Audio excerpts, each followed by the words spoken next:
Salut à tous et bienvenue dans le récap de l'actualité F1, votre rendez-vous hebdomadaire tous les jeudis à 16 h. On revient sur toutes les news du monde de la Formule 1 et il y a des choses assez intéressantes à dire aujourd'hui.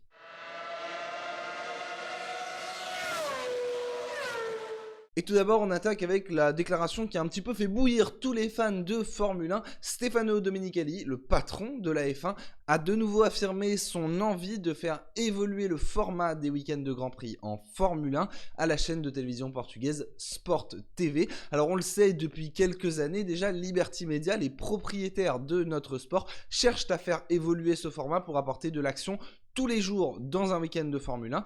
C'est passé notamment par les courses sprint avec le décalage des qualifications au vendredi, la course sprint donc le samedi et la vraie course le dimanche. On avait eu aussi l'hypothèse d'avoir des grilles inversées pour plus de spectacle, ou encore Stefano Domenicali lui-même qui en fin d'année dernière avait émis l'hypothèse d'attribuer des points aux 3 premiers des séances d'essais libres. Bon, il y a eu beaucoup d'idées, pas toutes les meilleures, et il en a un petit peu remis une couche cette semaine. L'Italien a déclaré « Je suis favorable à la suppression des séances d'essais libres qui profitent certes beaucoup aux ingénieurs, mais que le public n'aime pas ». Bon, déjà, il est au courant pour nous de ce qu'on aime ou qu'on n'aime pas, donc c'est bon à savoir. Mais surtout, il se permet comme ça d'émettre des hypothèses qui dénaturent complètement le sport. Il n'y a pas, ou en tout cas on n'est pas au courant qu'il y a vraiment un projet lancé en coopération avec les écuries pour faire évoluer les choses. Non, c'est juste lui qui dit « Tiens, moi j'aimerais bien supprimer les essais libres et comme je suis le patron de la F1, bah pourquoi pas ?»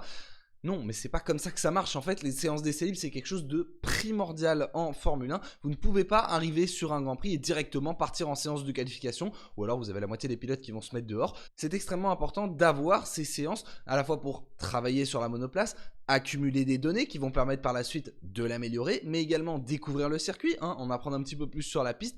Par exemple, quand c'est un nouveau tracé, on arrive direct en qualif, ça y est, on est parti. Bah non, c'est pas comme ça que ça marche. Il faut redécouvrir tout un ensemble de choses sur un week-end de Formule 1. Et c'est pour ça que ces séances existent. On n'oblige personne à les regarder, mais elles sont extrêmement importantes. Et il a dû se rendre compte de l'aberration qu'il avait un petit peu racontée, puisqu'il est revenu par la suite sur ses propos, disant qu'il voulait surtout ouvrir une discussion, que le format du week-end de Formule 1 devait évoluer, enfin selon lui, en tout cas qu'il y a des discussions pour que cela change, et cette hypothèse qu'il a émise donc pourrait en être une solution, mais honnêtement ça semble quelque chose d'assez improbable. On surveillera donc s'il y a des évolutions un petit peu dans le format des week-ends de Formule 1, ça a déjà un petit peu commencé, on en parlait avec les courses sprint. Est-ce qu'elles vont peut-être être généralisées? On en aura sur tous les week-ends, comme ça a été le cas en MotoGP, ça vient d'être introduit et il y en a sur tous les Grands Prix. Pour l'instant, c'est pas vraiment l'hypothèse privilégiée, on surveillera toutes les discussions qu'il y aura par la suite, mais je me devais de revenir avec vous sur cette déclaration.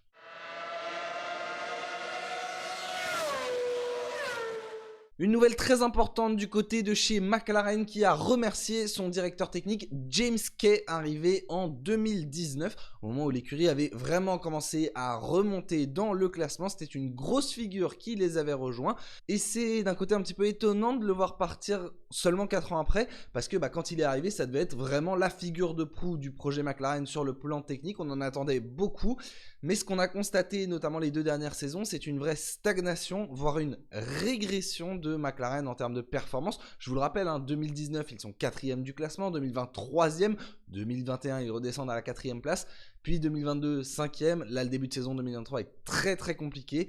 Bref, chez McLaren, ça va pas trop et surtout on observe qu'en parallèle, d'autres écuries ont fait une vraie progression. C'est le cas d'Alpine qui s'est rapproché des meilleurs, mais surtout d'Aston Martin qui est, on peut le dire, quasiment devenu une top team.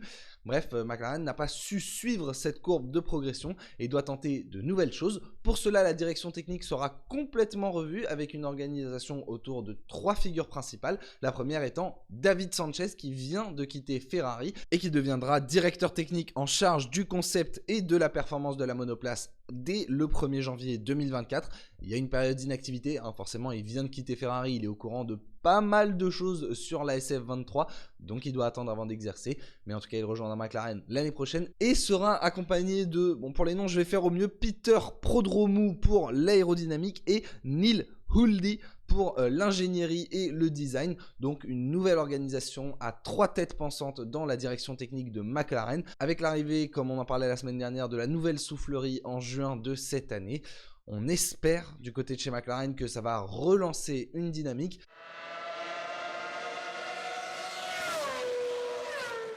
Parmi les nombreuses analyses que l'on a pu faire du début de cette saison 2023 de Formule 1, on a constaté des pénalités assez sévères pour les emplacements sur la grille de départ. En effet, Esteban Ocon puis Fernando Alonso ont tous deux été pénalisés pour s'être mal positionnés sur leur emplacement de départ. C'est quelque chose d'avéré, les commissaires sont plus sévères cette année sur cette règle. Cependant, 2 pénalités en 2 courses, ça a forcément fait pas mal parler et donc la FIA avait promis qu'il y aurait des discussions, qu'on allait un petit peu étudier et décider quelles décisions prendre à l'avenir, comment gérer toutes ces situations. Et bien ça commencera dès Melbourne avec un élargissement de 20 cm des emplacements sur la grille de départ afin qu'il soit plus facile pour les pilotes d'aller se positionner. Bon, après 20 cm sur une F1 qui fait quasiment 2 mètres de large, ça reste pas si énorme, mais on verra si ça peut aider les pilotes et on surveillera bien sûr s'il y a une évolution, un assouplissement des règles par la suite ou si le but était plutôt de faire un petit peu peur en début de saison afin que les pilotes respectent mieux la règle désormais. Ça, on n'a pas encore la réponse.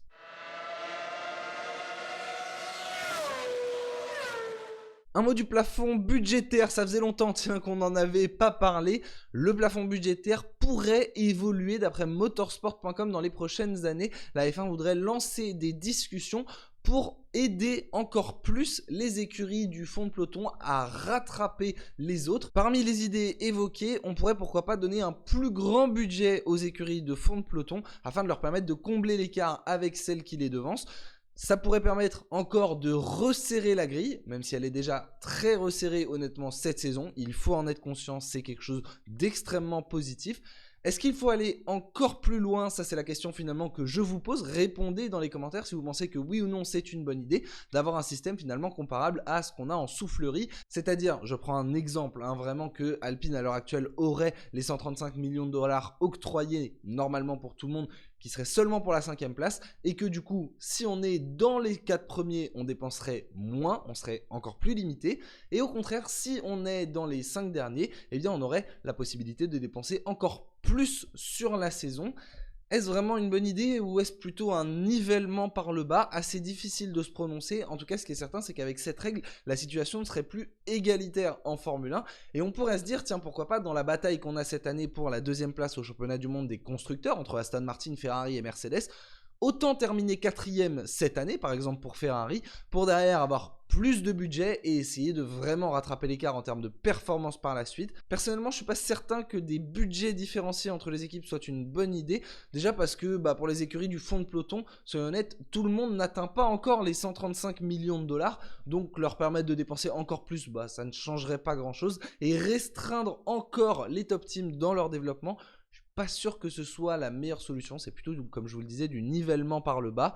Donnez-moi votre avis dans les commentaires, en tout cas, c'est sujet à débat et il y aura un débat du côté de la F1 et des équipes. Et tant qu'on est sur le plafond budgétaire, je vous cale juste cette petite déclaration de Christian Horner qui est revenu sur leur dépassement que l'on avait appris l'année dernière et qui a révélé, en tout cas qui a affirmé, qu'une autre équipe avait contacté leurs sponsors et partenaires en suggérant qu'ils allaient nuire à la réputation de leur marque. Des coups dans le dos, on sait qu'il y en a en Formule 1. Est-ce que celui-là est avéré ou est-ce que ce sont des accusations à tort? En tout cas, on sait que Christian Horner n'est jamais avare de déclarations dans la presse. En voilà une de plus qui est toujours là pour nous faire sourire.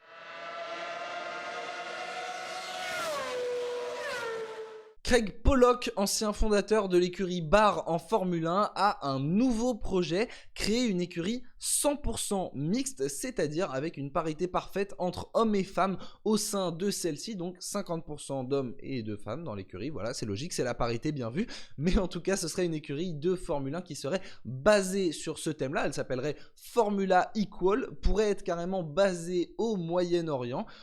Bon, on surveillera ce que ça donnera, si le projet est sérieux, oui ou non. On sait que Craig Pollock, alors certes, il a participé à la création de Barr, mais il avait aussi un projet de ramener un motoriste qui s'appellerait Pure en Formule 1 qui n'a jamais abouti.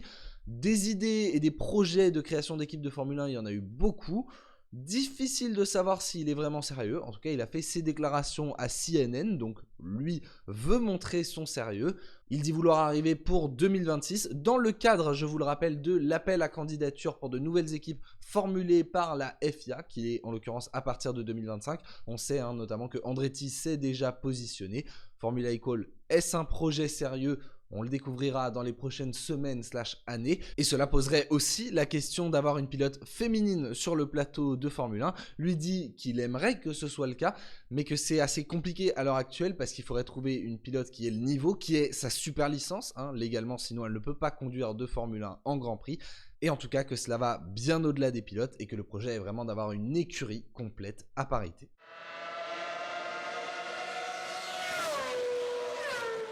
Et enfin, on revient sur un thème qu'on avait abordé l'année dernière, la déclaration de Nelson Piquet, ou plutôt l'insulte de Nelson Piquet à la télévision brésilienne. Il avait parlé de Lewis Hamilton en utilisant le terme « neguinho », qui était tout simplement donc une insulte raciste. Ça avait été confirmé puisque tout simplement Reuters a révélé qu'il était condamné à 953 000 $ d'amende, ou l'équivalent en tout cas au Brésil. Il a été condamné donc vendredi dernier pour ses propos racistes et homophobes envers le septuple champion du monde. Ces deux-là ne s'apprécient pas, on le sait. Je vous rappelle que Nelson Piquet, c'est quand même le beau-père de Max Verstappen. Enfin, en tout cas, c'est le père de la compagne de Max Verstappen. Les propos qu'il a tenus ne sont en aucun cas excusables. Il a donc été condamné pour cela. Et voici le fin mot de l'histoire de ce dont on avait parlé il y a un petit moment déjà. Sur ce, bien écoutez, merci à tous d'avoir regardé cette vidéo. J'espère qu'elle vous aura plu. N'hésitez pas à vous abonner à cette chaîne. C'est le meilleur soutien que vous pouvez lui apporter. Je vous souhaite à tous un excellent Grand Prix d'Australie ce dimanche à partir de 7 h du matin. Pour des raisons évidentes de voisinage, malheureusement, on ne le commentera pas en direct sur cette chaîne. Mais j'espère en tout cas que ce sera une très belle course. Et quant à nous, on se retrouve jeudi prochain, même rendez-vous, même heure. Et d'ici là, écoutez, portez-vous bien, c'est le plus important. Et sur ce, moi je vous dis à la prochaine. Ciao, ciao!